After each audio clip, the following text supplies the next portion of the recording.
Police ഇന്നുമ്പോൾ B J P സൂക്ഷിച്ചോ, കരുതിയിരുന്നോ? വിത്തുകാളയെ BJP സംസ്ഥാന അധ്യക്ഷന്റെ വീട്ടിൽ മുന്നിൽ കെട്ടിയിടും എന്ന് പറയുന്നു.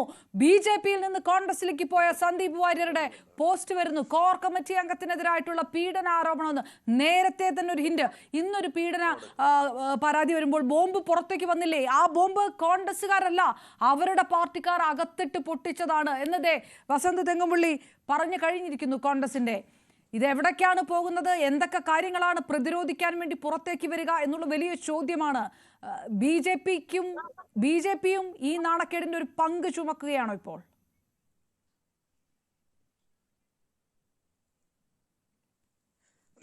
അപർണ, ഇന്ന് നിങ്ങൾ എല്ലാ മാധ്യമങ്ങളും ആ ബോംബ് പൊട്ടിക്കാൻ ശ്രമിച്ചല്ലോ. പക്ഷെ ഞാൻ നിങ്ങൾ മാധ്യമപ്രവർത്തകരോട് പറയുന്നു, നിങ്ങൾ അതിൻ്റെ ശരിയും തെറ്റും ഒക്കെ മനസ്സിലാക്കി തന്നെയാണ് വാർത്ത കൊടുത്തത്. അതിൽ സന്തോഷം. എല്ലാവരും അതിൻ്റെ നിയമവശങ്ങളും മറ്റു കാര്യങ്ങളും ഒക്കെ മനസ്സിലാക്കി. ശ്രീമാൻ MD രമേശിൻ്റെ അദ്ദേഹത്തിൻ്റെ പത്രസമ്മേളനം ഉണ്ടായിരുന്നു, അതുമെല്ലാം നിങ്ങൾ കവർ ചെയ്തു. വളരെ കൃത്യമായിട്ട് തന്നെ നിങ്ങൾ ആ വാർത്ത കൊടുത്തു. അപർണ, ഞാനിവിടെ പറയട്ടെ, ഈ സന്ദീപ് വാര്യർ ആരാ? ആദ്യമായിട്ട് ഞാൻ ഒന്ന് പറയാൻ ഉദ്ദേശിക്കുന്നത് ഇവിടുത്തെ പ്രതിപക്ഷ നേതാവിനെ കുറിച്ചാണ്. പണ്ട് കാലത്തൊക്കെ ഒരു പ്രതിപക്ഷ നേതാവ് എന്ന് പറഞ്ഞാൽ സമൂഹത്തിൽ ഒരു നിലയും വിലയും ഒക്കെ ഉണ്ടായിരുന്നു. ജനങ്ങള് അല്പം ബഹുമാനത്തോടെ കൂടിയൊക്കെ ഏത് രാഷ്ട്രീയ പാർട്ടിയുടെ പ്രതിപക്ഷ നേതാവായാലും ആ ബഹുമാനമൊക്കെ കൊടുത്തിരുന്നു. ഇന്ന് ഇവിടുത്തെ പ്രതിപക്ഷ നേതാവിന് എന്ത് ബഹുമാനം ഈ സമൂഹം കൊടുക്കുന്നത്? അദ്ദേഹം പറയാണ്, കാളയെ അങ്ങോട്ട് കെട്ടിക്കോ, പാർട്ടി ഓഫീസിലേക്ക് വിടാം എന്നൊക്കെ പറഞ്ഞിട്ട് ഒരു ബോംബ് പൊട്ടിച്ചു. നനഞ്ഞ പടക്കത്തിന്റെ വില പോലും ഇല്ലാണ്ട് പോയി ആ ബോംബ്. ഇവിടെ വളരെ കൃത്യമായിട്ട് സന്ദീപ് വാര്യരുടെ ഒരു തിരക്കഥ പൊളിഞ്ഞു എന്നല്ലേ പറയേണ്ടത്. ഈ സന്ദീപ് വാര്യർ ആരാ? ഞങ്ങൾക്ക് മാന്യതയുള്ളത് കൊണ്ട് മാത്രമാണ് C. കൃഷ്ണകുമാർ ഉൾപ്പെടെ കഴിഞ്ഞ ഒരു പത്രസമ്മേളനത്തിൽ അഭിസംബോധന ചെയ്തപ്പോൾ പറഞ്ഞല്ലോ, സന്ദീപ് വാര്യരെ കുറിച്ചുള്ള പലതും പുറത്തു വന്നു കഴിഞ്ഞാൽ അയാൾക്ക് തലയിൽ മുണ്ടിടുവല്ല, മണ്ണിന്റെ ഉള്ളില് തല വെച്ച് കിടക്കേണ്ട സാഹചര്യം വരുമെന്ന് പറഞ്ഞല്ലോ. ഈ സന്ദീപ് വാര്യർക്കെതിരെ വന്നിട്ടുള്ള പല ആരോപണങ്ങളും എനിക്കറിയാം. ഇദ്ദേഹം എന്തുകൊണ്ടാണ് ആ സമയത്ത് നിങ്ങളൊക്കെ പറഞ്ഞു K. സുരേന്ദ്രന് വൈരാഗ്യം ഉള്ളതുകൊണ്ടാണ് സംസ്ഥാന അധ്യക്ഷൻ തരം താഴ്ത്തുന്നതാണെന്ന് പറഞ്ഞ് ചർച്ചകളൊക്കെ നടത്തി. ഈ സന്ദീപ് വാര്യരെ ഒരു സമയത്ത് പാർട്ടിയിൽ നിന്നും പാർട്ടിയുടെ ചുമതലകളിൽ നിന്നും മാറ്റിയിരുന്നു. അതിനുശേഷം അദ്ദേഹം K. സുരേന്ദ്രൻ ഉൾപ്പെടെയുള്ള നേതാക്കന്മാരുടെ കൈയും കാലും പിടിച്ചു തന്നെയാണ് തിരിച്ചു പാർട്ടിയിലേക്ക് വന്നത്, സ്റ്റേറ്റ് കമ്മിറ്റി അംഗമായിട്ട് വന്നത്.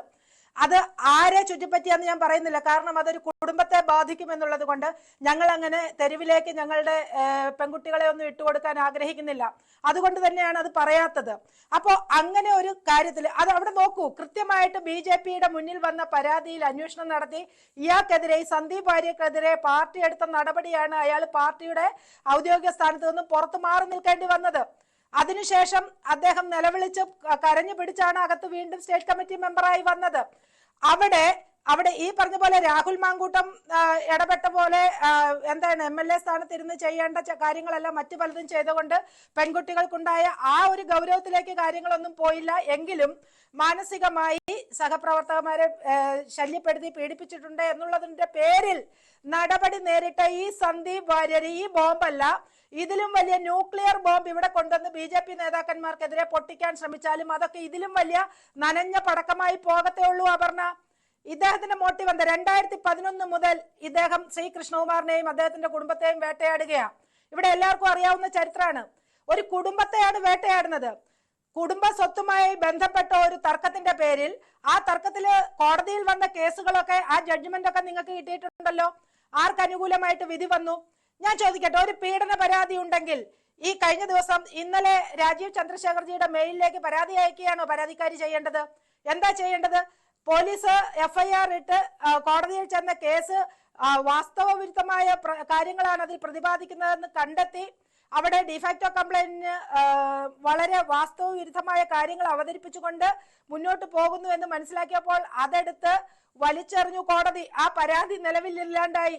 അങ്ങനെ ഉണ്ടെങ്കിൽ വീണ്ടും അതില് പ്രശ്നം, അല്ലെങ്കിൽ അവിടെ നീതി കിട്ടിയില്ല എന്നുണ്ടെങ്കിൽ എന്താ ചെയ്യേണ്ടത്? ഇവിടെ അപ്പലേറ്റ് കോർട്ടുകളില്ലേ, അപ്പീൽ കോടതികളില്ലേ? ഇവരെന്തുകൊണ്ട് വേറൊരു ഫോറത്തിലും പോയില്ല?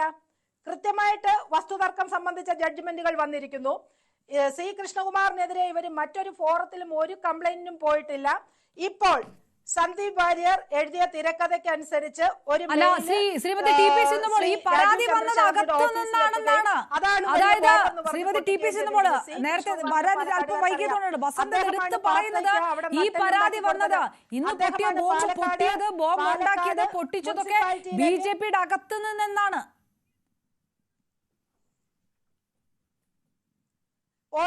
ഇല്ലില്ല, വളരെ വളരെ മോശമായ ഒരു കാര്യമാണ് പറയുന്നത്. BJP-യുടെ അകത്തുനിന്ന് ഒരു ബോംബും പൊട്ടില്ല, ഒരു ബോംബും പൊട്ടിക്കില്ല. ഇത് സന്ദീപ് വാര്യർ ആൻഡ് VD സതീശന്റെ തിരക്കഥയാണ്. ഞാൻ പറഞ്ഞില്ലേ, ഒരു പ്രതിപക്ഷ നേതാവ് ചെയ്യേണ്ട പണിയാണോ അദ്ദേഹം ചെയ്യുന്നത്? VD സതീഷിനെതിരെ പല കാര്യങ്ങളും വൈറലായിട്ട് സോഷ്യൽ മീഡിയ കൂടി വരുന്നുണ്ട്. ഞാൻ അതൊന്നും പ്രതിപാദിക്കുന്നില്ല. അദ്ദേഹത്തിന്റെ ജോലി ചെയ്തു പോട്ടെ. പക്ഷേ ഒരു പ്രതിപക്ഷ നേതാവ് ചെയ്യേണ്ട കാര്യങ്ങളാണോ ചെയ്തത്? ഒന്നുമല്ലെങ്കിൽ ഈ പരാതി എന്താണെന്നൊന്ന് പരിശോധിക്കാനുള്ള മാന്യത കാണിക്കണ്ടേ? ഈ 2011 തുടങ്ങിയ വസ്തു സംബന്ധമായ തർക്കത്തെ സംബന്ധിച്ച്, കുടുംബ പ്രശ്നത്തെ സംബന്ധിച്ച് എന്താണെന്നൊന്ന് അറിയാനുള്ള കാര്യം കാണിക്കണ്ടേ? എന്നിട്ട് ഇവിടെ രാഹുൽ മാങ്കൂട്ടത്തെ പോലെയുള്ള, ഇവിടെ പറഞ്ഞതുപോലെ ഒരു പവേർട്ടിനെ സഹായിക്കാൻ വേണ്ടി വലിയ വിശാല മനസ്കതയോടുകൂടി സന്ദീപ് വാര്യരും VD സതീശനും ഷാഫി പറമ്പലും ഒക്കെ മുന്നോട്ട് വന്നിട്ട് ഒരു വലിയ ബോംബ് പൊട്ടിച്ചു എന്ന് പറഞ്ഞാൽ ഇതിൽ പരം നാണക്കേട് ഈ കോൺഗ്രസിനുണ്ടോ? ഇവരെങ്ങും ബോംബ് പൊട്ടിക്കാനായിട്ടായിട്ടില്ല. ഇവരെങ്ങും പൊട്ടിച്ച ബോംബൊന്നും നിലനിൽക്കത്തുമില്ല. ഇതെല്ലാം ഇങ്ങനെ നനഞ്ഞ പടക്കമായി പൊക്കൊണ്ടിരിക്കുക. അപർണ, ഇവിടെ ഇന്നിപ്പോ ഫ്ലാഷ് ന്യൂസ് പോകുന്നു, രാഹുൽ മാങ്കൂട്ടത്തിനെതിരെ ക്രൈംബ്രാഞ്ച് കേസ് രജിസ്റ്റർ ചെയ്തിരിക്കുന്നു.